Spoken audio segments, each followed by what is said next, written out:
Pictures of Hollis Woods. Page 160. The Time with Josie. Chapter 17. Stephen stood next to me in that freezing phone booth, his eyeglasses steamy and small puffs of smoke coming out of his mouth. He talked the whole time. I told Izzy not to worry, that you'd be home by Christmas. He waggled his eyebrows. Of course, I knew where you were. Wait, I said, dialing the number I'd memorized all those weeks ago. I can't hear. And the day after Christmas is pretty close. He grinned at me. Then Beatrice's sweet voice was in my ear, soft and a little breathless. It's me, I said. Hollis Woods? For a moment, she didn't answer. When she began to speak, it seemed as if she couldn't stop. I've been calling for days, Hollis, she said. Where are you? Is Josie all right? Do you know where Josie is? Please no, I've been so worried. She paused, really out of breath now. I closed my eyes. Beatrice worried, Josie unhappy, the old man looking for me. What had I done? She's with me, I said. Stephen's voice was still in my head, even though he was standing right next to me. If you hadn't made that mess, you might never have come home. Josie wants to come home. She remembers home, but she forgets so much else, I told Beatrice. The agency isn't going to let her stay there alone, and they want me to go somewhere else. I'm coming home, Hollis. I'm coming home right now. Don't worry. I'll move right in with Josie. Her voice sounded excited. I'm already sick of painting the desert. I need some snow in my life. I need to see Josie and Henry. Stephen clapped his hands together for warmth. By the way, we started on your room anyway, he said. I told the old man we'd paint it green. Green for Holly. Beatrice, she'll be so glad to see you, I said, looking at Stephen, listening to them both at once. But the old man wanted your room blue, Stephen said. Hollis loves blue, he kept telling us. What does he know? French blue, he calls it. I grinned. The old man knew a lot, but maybe I wouldn't tell Stephen that either. I talked for another minute, telling Beatrice we'd go home soon, telling her we were all right. We were fine, and then I hung up the phone. Stephen yanked off his gloves with his teeth, reached for more change, and laid it out on the shelf. I bet you don't even know our phone number, he said as he began to dial. I could hear Izzy's larger-than-life voice. Is that you, Stephen? He handed the phone to me, then let himself out of the phone booth to stand outside, stamping his feet. It's me, Izzy, I said. Do you think I could come home? 14th picture. Christina. The old man framed this picture and hung it over the bed in my French blue room in our winter house in Hancock. The mirror on the opposite wall reflects the picture, so it's the first thing I see when I open my eyes in the morning.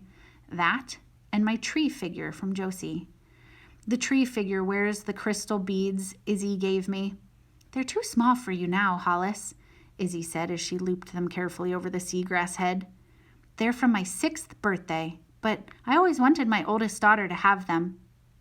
I tried to match the picture to the W1 in my backpack, but I couldn't do it exactly.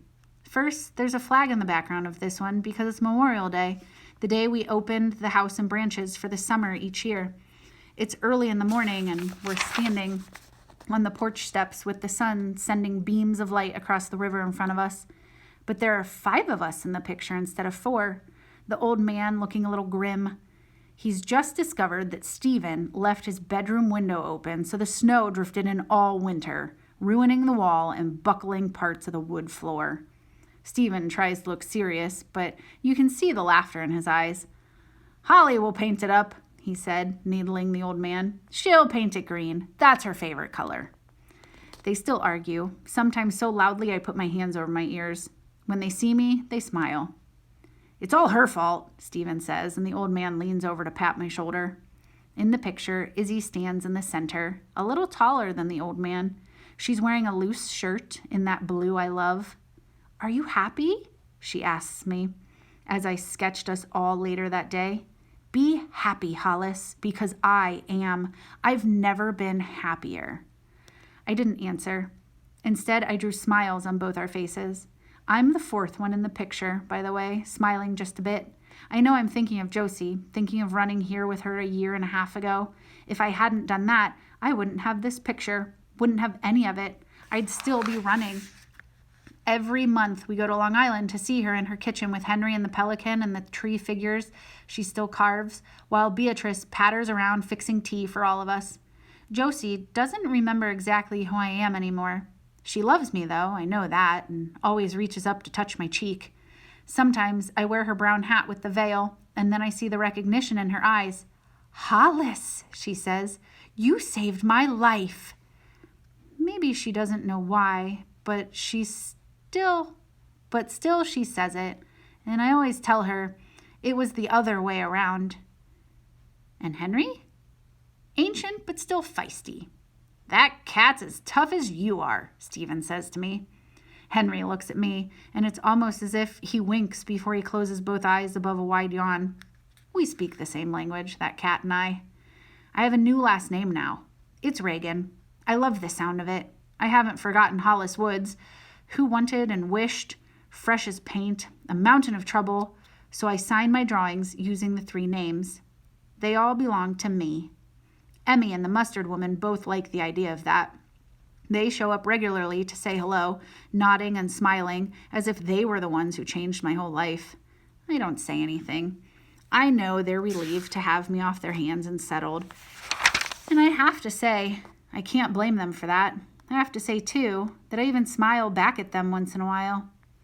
But the picture, and why it doesn't match the first one, the W picture, it's because I'm holding my sister, Christina, 6 weeks old, in my arms.